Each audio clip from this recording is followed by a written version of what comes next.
July 10th Daily Devotional from the Heart by Ellen G. White. The Faith of Abraham, Part 1. Take now your son, your only son Isaac, whom you love, and go to the land of Moriah, and offer him there as a burnt offering on one of the mountains of which I shall tell you. Genesis chapter 22, verse 2. Abraham was 120 years old when this terrible and startling command came to him in a vision of the night. He was to travel 3 days' journey and would have ample time for reflection. 50 years previous, at the divine command, he had left father and mother, relatives and friends, and had become a pilgrim and stranger in a land not his own. He had obeyed the command of God to send away his own son Ishmael to wander in the wilderness. His soul was bowed down with grief at this separation, and his faith was sorely tried. Yet he submitted because God required it.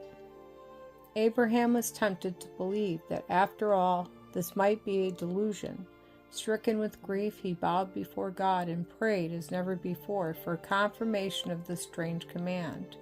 For greater light, if he must perform this terrible duty, he remembered the angel sent to tell him of God's purpose to destroy Sodom, and those who bore to him the promise that he should have this same son Isaac. He finally awakened Isaac softly, informing him that he was commanded of God to offer sacrifice upon a distant mountain, and that he must accompany him. He called his servants and made every necessary preparation for his long journey. If he could unburden his mind to Sarah, and they together bear the suffering and responsibility, it might bring him some relief. But he decided that this would not do, for her heart was bound up in her son, and she might hinder him. He went forth on his journey, with Satan by his side to suggest unbelief and impossibility.